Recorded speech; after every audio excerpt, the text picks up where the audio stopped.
তুমি প্রিয়ম, আমি আসাদ মানিকগঞ্জ থেকে। সো বর্তমানে হচ্ছে সবচেয়ে বেশি আমি চীনা হাঁস নিয়ে কাজ করে যাচ্ছি, অনেকেই জানেন এবং অনেকেই জানেন না। যাদের সামনে আজকে ভিডিওটা হচ্ছে নতুন যাচ্ছে তারা তো আসলে ওইভাবে জানেন না। আমাদের এখন মূল উদ্দেশ্যটা হচ্ছে চীনা হাঁসের খামারটাকে আরও বড় করার। আলহামদুলিল্লাহ আমরা নিয়মিত হচ্ছে এখন প্যারেন্টস চীনা হাঁস কালেক্ট করতে শুরু করেছি। আগামীকালকেও হয়তো বা আমাদের খামারে কিছু নতুন প্যারেন্টস চলে আসবে। সবগুলো হচ্ছে রানিং ডিম পাড়া হতে হবে। মানে আমরা নিউ অ্যাডাল্ট কোনো চীনা হাঁস কালেক্ট করি না, একবার দুইবার যেগুলো হচ্ছে ডিম বাচ্চা করছে ওই রকমগুলোই কালেক্ট করি। এখন অনেকের মনেই প্রশ্ন জাগতে পারে, আমরা যখন কিনা হাঁস হাট বাজার থেকে কালেক্ট করব তখন নতুন এবং পুরাতন কিভাবে বুঝবো। হয়তো বা একদম ডিম পাড়ার শেষ পর্যায়ে সেই ধরনের হাঁসও তো বিক্রি করে দিতে পারে খামারিরা বা যারা বাসায় লালন পালন করে। তারা আসলে কিভাবে বুঝবেন মানে হাঁসটার বয়স কীরকম। আমি এই বিষয়ের উপর একটা ভিডিও পূর্ণাঙ্গ ইনশাল্লাহ তৈরি করব। আমাদের প্যারেন্টসগুলো একদম সম্পূর্ণ উন্মুক্তভাবে থাকে। এই যে পাশে দেখেন তিনটা কিন্তু ঘোরাঘুরি করতেছে। আরও ওইদিকে হচ্ছে আছে কিছু কুচে বসানো আছে, কিছু এখানে হচ্ছে আড্ডা দিচ্ছে একসঙ্গে।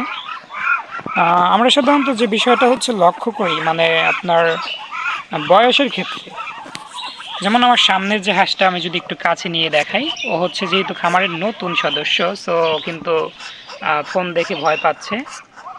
মানে এই যে ভেজে যে গুটি গুটি অংশটা মানে লাল লাল অংশটা থাকে, এটা প্রত্যেকটা চীনা হাঁসের ক্ষেত্রেই হবে। এই অংশটা যখন কিনা খুব বেশি গুটি গুটি হবে, সো এই যে এটার মতো, ওর কিন্তু মোটামুটি ভালো বয়স হয়ে গেছে। ও আমার বাড়ির বাচ্চা ছিল, ওর কিন্তু ভালো বয়স হয়ে গেছে, ওর কিন্তু গুটি গুটি হয়ে গেছে। আর এটা দেখেন এখনও কিন্তু গুটি গুটি হয় নাই, মানে ওর বয়সটা হচ্ছে অনেকটাই কম আছে আমাদের বাড়িগুলোর তুলনায়। আর তার চেয়ে যেগুলো হচ্ছে কম, ওই সামনেরটা যদি আমি একটু দেখাই, এদিকে ঘোরা একটু, ওর কিন্তু গুটির সংখ্যা আরও কম। দেখেন ওর কিন্তু গুটি নেই বললেই চলে। আবার আমাদের ফুললি হোয়াইটটা যেহেতু সেকেন্ড টাইম ডিম পারছে, সরি ফার্স্ট টাইম ডিম পারছে, ওর গুটি কিন্তু একদমই কম। আবার দেখেন এই যে এটার কিন্তু গুটির পার্সেন্টেজ বেশি। যেগুলো হচ্ছে গুটি গুটি থাকবে, সো ওদের হচ্ছে একটু বয়স বেশি হবে।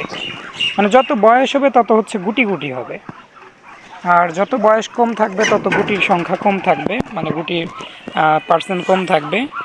এগুলো বিষয়ে আপনি দেখলে বুঝতে পারবেন আপনার হাঁসের বয়স কীরকম।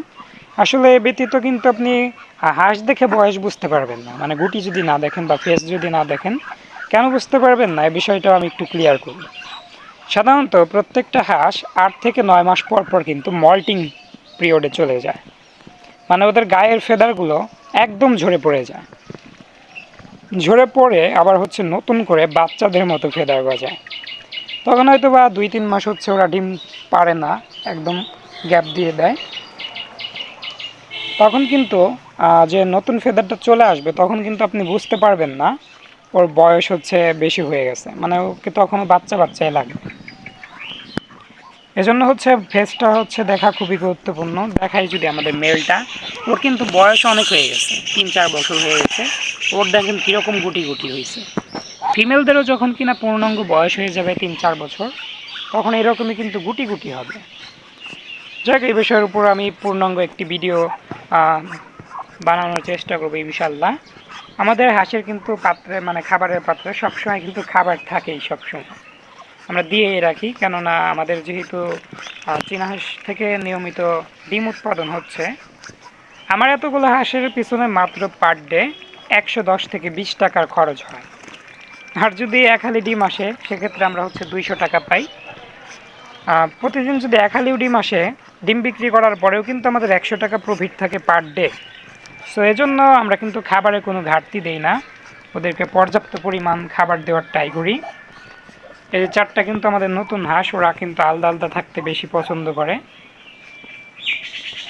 4টারই আলহামদুলিল্লাহ বয়স কম, মানে গায়ের ফেদারও কিন্তু ক্লিন। হয়তো বা 2-3 বার কিংবা 1বার এরকম করে ডিম পারছে। আর এটা হয়তো এখনও ডিম পারে নাই, যতটুকু ওর মালিক বলে দিছে ও হয়তো একবারও ডিম পারে না এখনও। যাক, সত্য মিথ্যা সেটা আল্লাহ তাআলা জানে। আমার যতটুকু অভিজ্ঞতা, আমি ওই অভিজ্ঞতার আলোকেই কিন্তু হাঁস কালেক্ট করি। মানে কতদিন ডিম পাড়ছে কিংবা কীরকম বয়স এগুলো কিন্তু অনুমান করেই কিন্তু হাঁস কালেক্ট করার চেষ্টা করি। আজকের ভিডিওটা অনেকটা লং হয়ে যাচ্ছে, তো তাই আর বেশি বড় করব না, আজ এই পর্যন্তই।